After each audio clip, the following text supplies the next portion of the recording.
The Packers are reportedly waiting for the Jets to come to them when it comes to Aaron Rodgers. Plus, could the Packers take a quarterback early in the draft? They met with Hendon Hooker on a top 30 visit. It would fit with history, but does it make sense this time? All of that on today's show. You are Locked On Packers, your daily Green Bay Packers podcast.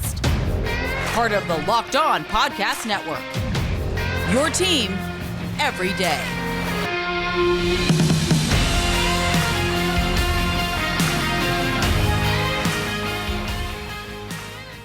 You are Locked On Packers, part of the Locked On Podcast Network, your team every day. I'm Peter Bukowski, and I cover the Packers for The Leap, a newsletter I would love for you to subscribe to. Follow me on Twitter, Peter_Bukowski. Follow the podcast on Twitter, Locked On Packers.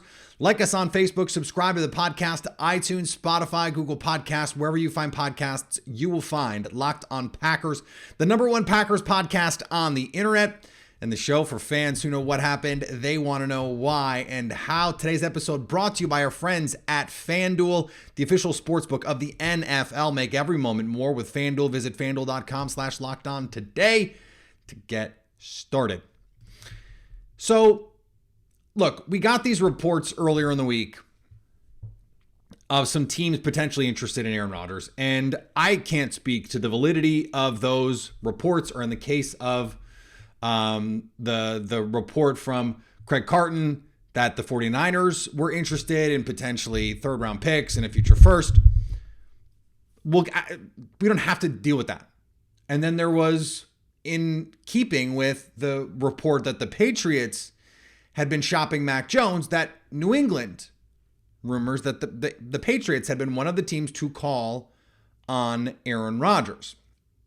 Rob Demovsky, who's reporting I'm going to trust on this, says the Packers are waiting for the Jets to come to them in compensation, not the other way around. An interesting way of framing it. Why do I bring all of this up? The first part of this is the idea of other teams being interested.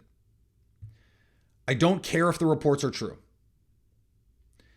but the longer this goes on, the longer we go, the closer we get to the draft without an Aaron Rodgers deal, the more a team that may have said, okay, well, Rodgers wants to go to New York, is going to start wondering, how much does Rodgers want to go to New York? And how much does New York really want Rodgers? And could we sneak in? That's why the 49ers are such an interesting idea, because they have to believe, hey, we've got this great roster, a better roster than what New York has, a better coach than what New York has. For all the love that Aaron Rodgers has for Nathaniel Hackett, I think he knows Kyle Shanahan is a better coach. They could win the NFC. They could win the Super Bowl next year. Like, they would be the favorites in the league with Aaron Rodgers at quarterback. Now, the 49ers would have to do some salary cap machinations. They're not actually going to do this. But all there has to be is the threat. And the longer this goes, the more there are going to be teams going, I don't know. Should we see? This goes back to something I said weeks ago. If the Jets want to play hardball, then, we're going to order in a second round pick. If you can trade Aaron Rodgers for a second round pick and a future second, there are going to be other teams going, we can beat that deal, and we think we can convince Aaron Rodgers to come play for us instead. We know the Jets signed Allen Lazard. That's great. But they didn't get Big Bob Tunyon. They haven't signed Mercedes Lewis or Randall Cobb. There are these other dominoes that could fall. And the Jets, of course, have publicly insisted that they would have signed Allen Lazard no matter what. So take them at their word. Maybe that's true. He is a great fit in that offense. Perfect complement to Garrett Wilson. So, if you're another team, you're going, well, we think we can convince him to come play with us instead. And the 49ers would be one of those teams. I would think Bill Belichick and the Patriots could be an appealing location. Teams, it is intuitive that teams would be wondering, and our pal Jake Morley recently said on Twitter that he knows of several teams, at least two, that are still monitoring the situation. Rob Demovsky, in part of that report, said he knows of at least one team that was very interested early on in the process before it became clear Rodgers wanted to go to New York. The longer this goes on, the more likely it is that another team decides, let's just give it a shot. Let's just get in here. And that is good for the Packers because that amps up the urgency. If you think there's even a chance the 49ers make a phone call or two, you got to come up in price.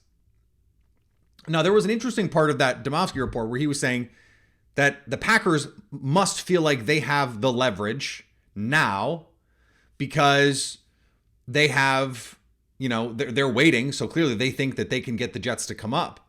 And Rob suggested that after the draft, that leverage flips. But as I've said over and over, the Packers may want to wait until post June 1 because of the money that they save. So, I don't know, you're kind of threatening Brian Gutekunst with a good time. And if this goes post draft, well, here's the thing about waiting. If it goes post draft, the Packers have no incentive to trade Aaron Rodgers during organized team activities, during mandatory mini camps, and you wait at least until post June 1. And at that point, you're going, we're just going to hold on to him. We're just going to hold on to him until, I don't know, how about August 30th? And if I'm Brian Gutekunst, I am threatening that right now. Play ball, or we're going to keep him until the last possible day. And then the loss in potential value that we're getting is going to be made up for by the fact that you will have lost an entire offseason to have Aaron Rodgers in the building. And there is very few quarterbacks, especially great quarterbacks in the history of the league, who prioritize the reps more than Aaron Rodgers. The idea that they could just go in there sight unseen and have them just slice up the league in a loaded AFC, in a loaded division, is lunacy. It would just be dumb for the Jets to think that way. So if you let it go past the draft, okay, you get to keep your 2023 assets. But the trade-off is you are now turning Aaron Rodgers into a depreciating asset of his own because he is now becoming less and less valuable to your team because there is no chance he is going to organize team activities. And maybe that was already the case, although Albert Breer reported that the Jets would like him to do that. He's not going to be at mandatory minicamp. And then you can just say, yeah, forget training camp. Yeah, we'll trade him to you, but not until August. And then you get no time. You get a week. You get 2 weeks to figure this out. And then it takes until week 6, week 8, week 10 before this offense clicks. Because yes, Aaron Rodgers knows Nathaniel Hackett. Garrett Wilson doesn't. Breece Hall doesn't. We don't know if Breece Hall is healthy. The rest of the team has to know the offense. This offensive line doesn't know Nathaniel Hackett from Adam. So why would there just be this baseline assumption? By the way, Nathaniel Hackett has never called plays for Aaron Rodgers. The idea that this is all just some big party that you get to throw is ridiculous. So I understand if I'm the Packers going, come to us on price. You're going to give what we are asking, or we're going to make this really difficult on you because we can. And yes, we will trade you Aaron Rodgers at some point, but you have to pay up. And I know that he wants to go to the Jets, Aaron Rodgers does. But remember, Davante Adams wanted to go to the Raiders. And Brian Gutekunst still got full freight. He still got market value for Davante Adams. He still got a first and a second. And one of the reasons why I did the episode the other day about the narratives and how much they've changed is because I don't think the ask from Green Bay has changed that much. I think you come out strong saying we want the moon because you have to, if you want the moon, you have to ask for it. If you expect to get it, they're not just going to outbid themselves. You have to start with a big number. But I think the ask has stayed pretty stable for a while. It's not a second and a future fourth. Like if that would have done the trade would be done. And the Packers know that the Jets know that if this does get past the trade or get past the draft, that the Packers have zero incentive to trade Aaron Rodgers between May 1 and June 1. So there goes your spring. And then really after that, it doesn't benefit them at all to trade him a day before they absolutely have to. So I don't buy that the leverage somehow flips post-draft. If anything, the Packers' leverage is stronger precisely because they can then hold Aaron Rodgers hostage. And again, if I'm Brian Gutekunst, I'm telling them that right now. Play ball, or we will hold him on our roster until the last possible day. Because we can. He's our quarterback. He is under contract. And this goes back to the Peter Schrager report. The Packers are not doing anybody any favors. There's no discounts. You pay.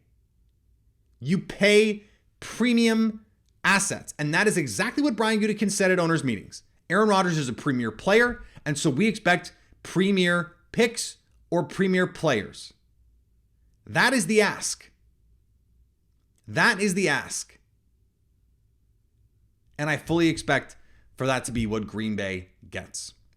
All right, I want to talk about the quarterback position and the future of it in this draft in particular. But before we do, today's episode brought to you by our friends at FanDuel. The NBA playoffs heating up in terms of the race for all of those seedings and all that stuff. We're just a few games left. Now is the perfect time to get in on FanDuel, America's #1 sportsbook, because new customers get a no-sweat first bet up to $1,000. That's bonus bets back if your first bet doesn't win. Just download the FanDuel Sportsbook app. It's safe, secure, super easy to use. Then you can bet on everything from the money line to point scores and threes drained. I've got Masters bets. I've got a lot of Masters bets. I'm really excited about, frankly, all of them. It's going to be a great tournament. I'm really excited for it, and it starts today. So go check it out right now. Don't miss your chance to get a no-sweat first bet up to $1,000 in bonus bets when you go to FanDuel.com/lockedon. That's FanDuel.com/lockedon to learn more. Make every moment more with FanDuel, an official sports betting partner of the NBA. So the Packers had a top 30 meeting with Hendon Hooker, the quarterback from Tennessee. And that raised a lot of eyebrows in Packers Nation and Packers media, Packers fans, Packers Twitter, Packers sports talk radio, all that good stuff. And it is a weird one because Hendon Hooker is, aside from being a great name, older than Jordan Love already. Like not just a little older. He's 25, Jordan Love is 24, and that doesn't change until November. Like Hendon Hooker is 10 months older than Jordan Love and is just coming to the NFL. He's had multiple major injuries, the Porky Pig style there. And at his previous stop, he's a college transfer, could not get snaps, could not get reps. I just don't think this is the guy if you're going to do a Brian Brom. But it is worth noting that Ted Thompson did this. He drafted Brian Brom in the second round after committing to Aaron Rodgers. So it is not crazy for the Packers to do this with Jordan Love. Now, are there some quarterbacks that could make sense? I haven't gone that deep on the quarterback side to have a lot of takes on third round, fourth round, fifth round guys.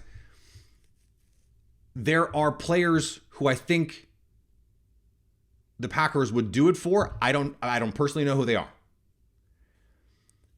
But I do want to speak to the wisdom of it because it makes sense. You have even a third round quarterback is not tied to your future starter. But they may have some talent. They may have some gifts. They may have some tools. Even the fourth and the fifth round, that's when you get, a Logan Thomas who ended up having to convert to tight end. But that was a worthy gamble, in my opinion, because he's this incredibly toolsy player. See if you can turn him into something. And if not, then you go the Terrell Pryor route or the Logan Thomas route. And I think that for the Packers, at worst, you could end up with a nice backup quarterback. And Daniel Jeremiah mentioned this on his show, that the Packers, in terms of value, view backup quarterback the same way that they view a starting guard. Now, part of that is because starting guards, not super valuable. But this is why the Jordan Love pick always made sense, because Aaron Rodgers getting older, having some injuries, you get a guy in there who you can develop and can give you some spot starts. That's really, really valuable to your team. Now, I go back to something I said the other day, and Jason Hirschhorn wrote about this at The Leap, a newsletter I would love for you to subscribe to, about veterans. And I think a veteran backup with Jordan Love makes all the sense in the world. But that doesn't mean don't draft a quarterback if you like one. Always draft a quarterback if you like one. Ron Wolf was the master at this. Always draft a quarterback if you like one. Mark Brunell, Aaron Brooks, Ty Detmer, Kurt Warner was in that camp, if you remember. I mean, the list goes on and on. Matt Hasselbeck, the list goes on and on. They were always drafting quarterbacks. And I think with Jordan Love, it makes sense to do it. Not because I don't think one is in play at 15. I don't think they're going to trade up for Will Levis. By the way, I think the quarterbacks are going to all go, the top 4 guys are all going to go in the top 5. So this is not that big a deal. And it sounds like Hendon Hooker is getting some first round buzz, that he might go end of the first round. I don't see the Packers being involved in that. But, if he for some reason does fall to 78, maybe you consider it. Or maybe, they have multiple second round picks, let's say. And you have 15, 42, 43. And by the time you get to 45, you feel like, hey, it's worth it to take a flyer here. Talented player. Let's see. Let's just see. I think that's reasonable. Is Hendon Hooker the guy I would do it for? But that's a separate thing. But he's being mocked in the first round of these mock drafts. So it is something that I think in a vacuum makes sense. For someone like Hooker, I don't know. But the Packers have done this. And I think it is smart to do this. And even if they don't do it this year, and Jordan Love looks good, and they're going to give him a contract, great. Still give yourself an opportunity. I think if anything, over the course of the Aaron Rodgers era, the Packers underdeveloped the backup quarterback position. Way too many years, they went into seasons with Graham Harrell as the backup. And guys that you just knew they had no chance. And we saw this when Aaron Rodgers got hurt. I mean, you had Seneca Wallace and Scott Tolzien, and you have to bring Matt Flynn off the street. And Matt Flynn was the best one because he knew the system. They just never had the guy. I mean, they did have in 2011 Matt Flynn, then they lose him, and then he comes back. Since then, they haven't done really much. Again, you have, these Graham Harrell types, Joe Callahan. It just is, it's not the best way to, I think, manufacture roster value. Now, third quarterback's not that useful. When you have Jordan Love, you get a veteran, and then you have a developmental guy. I think that there is definitely value in that. When you have the guy and you don't need the veteran backup, then to me, I want to be cycling through these developmental guys always. Always. It's like I want to take a tight end in the middle rounds every year. I want to take a quarterback 4th round, 5th round if I can, 6th round every year. Because you might get Brock Purdy. Forget Tom Brady. How about just Brock Purdy? Forget Dak Prescott.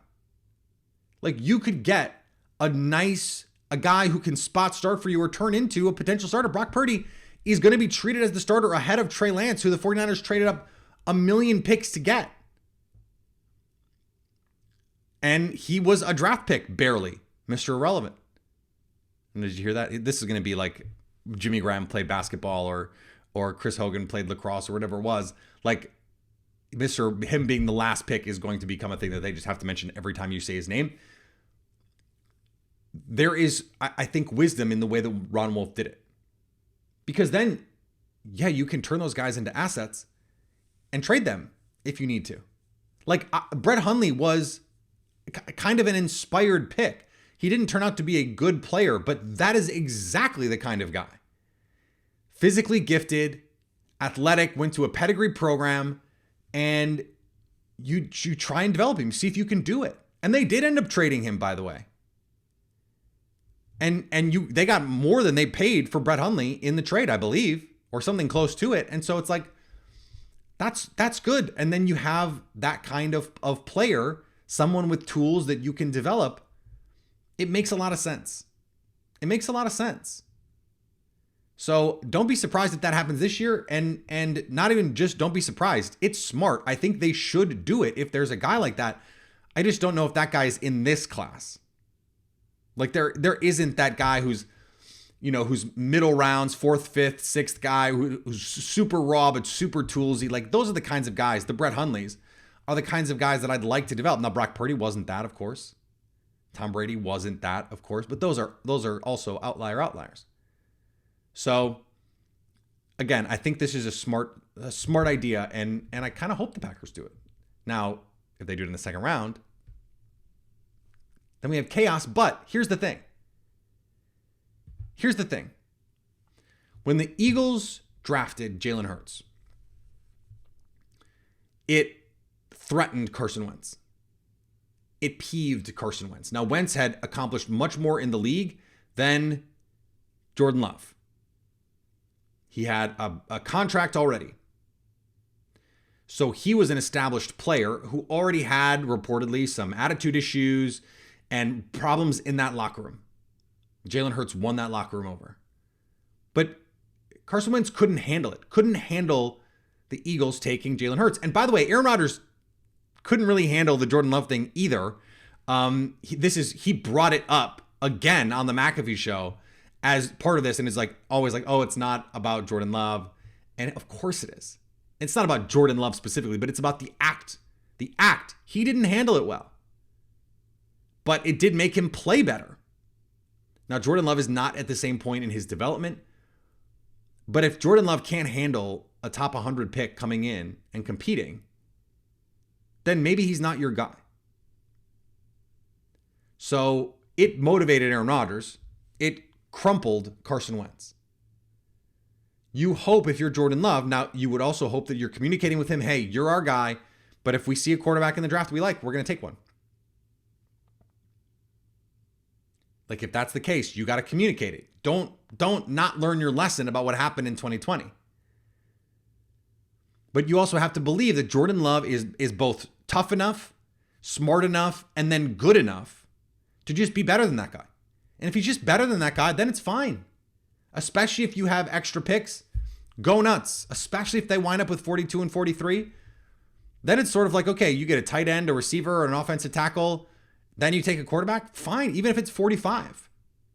Fine. Think about all the players that you added to help Jordan Love. And then you got this other guy, this luxury piece. That makes sense. That works to me. Thanks for making Locked On Packers your first listen every day. Now go make your second listen Locked On NFL Scouting with the Draft Dudes. From free agency to the draft, salary cap management, and more, join NFL experts Kyle Crabb and Joe Marino as they take you through what it's like to build a successful NFL franchise every Monday through Friday. Find Locked On NFL Scouting with the Draft Dudes wherever you get your podcasts and on YouTube, part of the Locked On Podcast Network, your team every day. One last thing I want to hit on here before we get to tomorrow, because the show is almost over, is I was on a radio show yesterday talking about the cornerback position. And this draft is weird because it's all size outliers. And I was looking at the receiver position, and Cedric Tillman, he was one of those guys that I loved. Top 50 kind of player for me. And then he goes out and he runs this really bad 3-cone. Quentin Johnston, linear athlete, crazy jumps, broad jump, tested fast enough depending on who you asked. If he did in fact run 4.51, great. If he ran 4.58, which was also reported, then that's less great. But then had a 3-cone that was just crazy high. These size outliers are just probably not going to work for the Packers at positions where the Packers have traditionally cared about them, like receiver.